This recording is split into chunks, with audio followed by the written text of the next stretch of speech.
আসসালামু আলাইকুম রহমতুল্লাহি বরকাতু। কেমন আছেন ভিউয়ার্স? আশা করি আল্লাহ পাকের রহমতে সবাই ভালো আছেন। আমিও আলহামদুলিল্লাহ আপনাদের দোয়ায় ভালো আছি। তো প্রিয় ভিউয়ার্স, আজকে আবারও আপনাদের মাঝে একটা সিঁদুর পরা নিয়ে আলোচনা করব। আজকে যে সিঁদুর পরাটা নিয়ে আলোচনা করব, এটা মূলত একটা বশীকরণ সিঁদুর পরা। আর এটা আপনি একটা ছেলে অথবা মেয়ে উভয়ের ক্ষেত্রেই প্রয়োগ করতে পারবেন। আপনি চাইলে একজন ছেলেকেও বশ করতে পারবেন বা একজন মেয়েকেও বশ করতে পারবেন।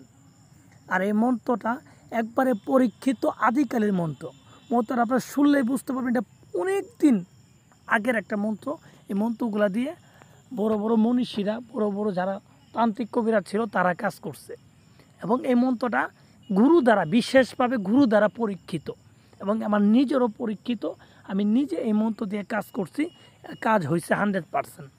তো আশা করি আপনারাও যদি কোনো ছেলে অথবা মেয়ের জন্য করে থাকেন, আপনাদেরও কাজ হবে 100%, যদি আপনারা সঠিকভাবে মন্ত্রটা প্রয়োগ করতে পারেন। আরেকটা কথা বলি, আপনারা যারা কবিরাজি করেন তারা অবশ্যই জানেন বশীকরণের জন্য সিঁদুর পরা বেস্ট। সিঁদুর পরার উপরে কোনো বশীকরণ নাই। যদি কোনো মন্ত্রর কথা বলেন তাহলে সিঁদুর পরার উপর কোনো বশীকরণ নাই। আর যদি কোনো তাবিজ লেখার ক্ষেত্রে বলেন তাহলে সেটা আতসী তাবিজ। বশীকরণের জন্য আতসী তাবিজ বেস্ট এবং সিঁদুর পরা বেস্ট। এই দুইটার মাধ্যমে একজন ব্যক্তিকে খুব সহজেই বশীকরণ করা যায়। তো ভিউয়ার্স, আপনি যদি এরকম কোনো কাঙ্ক্ষিত ব্যক্তিকে বশ করতে চান, সারা জীবন আপনার কাছে রাখতে চান, যে আপনি তাকে যা বলবেন আপনার কথা মতোই চলবে, আপনার কাছেই সে সারা জীবন ঘুরঘুর করবে, এরকম যদি কোনো কাঙ্ক্ষিত ব্যক্তিকে করতে চান তাহলে কিন্তু আপনি নিজে প্রয়োগ করে দেখতে পারেন। আপনি যদি একটুও 100-র ভিতর 90% অভিজ্ঞতা থাকে বা 100-র ভিতর 10% অভিজ্ঞতা আছে আর 90% নাই, তারপরও আপনি করতে পারবেন। আর যাদের 90% অভিজ্ঞতা আছে তারা তো খুব সহজেই করতে পারবেন। আর তাছাড়া যদি কোনো সমস্যা হয়, স্ক্রিনে দেওয়া লাস্টে 364 একটা নাম্বার আছে, এই নাম্বারে কিন্তু আপনি আমার সাথে যোগাযোগ করতে পারেন। তো কথা বাড়াবো না, কীভাবে তাহলে এই সিঁদুর পরাটা প্রয়োগ করবেন আমি আপনাদের একটু বলি, আপনারা মনোযোগ সহকারে শোনেন। প্রথমত আপনি এই সিঁদুর পরা প্রয়োগ করার জন্য একটা মাটির পুতুল লাগবে।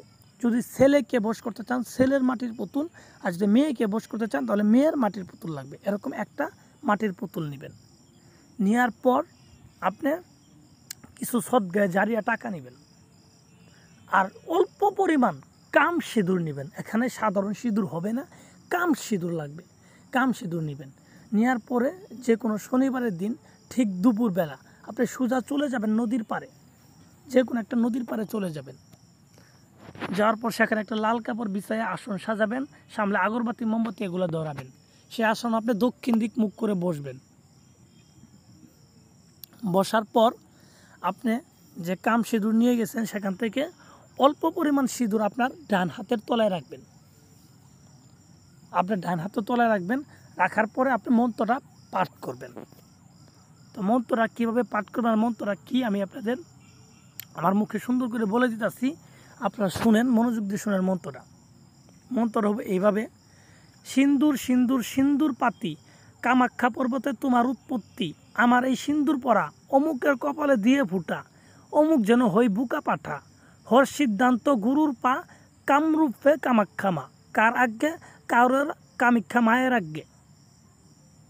অমুকের জায়গায় যে ব্যক্তিকে বশ করতে চান তার নাম লিখে দিবেন।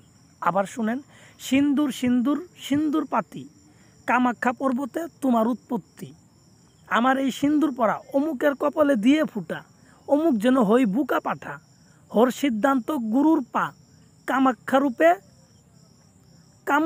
কামরূপে কামাখ্যামা, কার আজ্ঞে কাউরের কামাখ্যা মায়ের আজ্ঞে। আমি আবার বলি, শুনেন: সিন্দুর সিন্দুর সিন্দুর পাতি, কামাখ্যা পর্বতে তোমার উৎপত্তি, আমার এই সিন্দুর পরা অমুকের কপালে দিয়ে ফুটা, অমুক যেন হয় বুকা পাটা, হর সিদ্ধান্ত গুরুর পা, কামরূপে কামাখ্যামা, কার আজ্ঞে কাউরের কামাখ্যা মায়ের আজ্ঞে। এভাবে মন্ত্রটা আপনি 21 বার পাঠ করবেন। 21 বার পাঠ করার পরে সেই সিন্দুরকে আপনি এই পুতুলের গায়ে, পুরা গায়ে মেখে দিবেন। পুরা গায়ে, পুতুলের গায়ে মেখে দিবেন। দেওয়ার পরে এই পুতুলটাকে আপনি নদীতে নিক্ষেপ করবেন। নিক্ষেপ করে বাড়িতে চলে আসবেন, দেখবেন মাত্র 7 দিনের ভিতরে যে ব্যক্তির জন্য করছেন সে ব্যক্তি আপনার পিছে পিছে ঘুরবে, আপনার জন্য পাগল থাকবে, আপনার কথা মতো চলবে, আপনার কথায় টয়লেটে যাবে, আপনার কথায় উঠবে, আপনার কথায় বসবে। চ্যালেঞ্জ।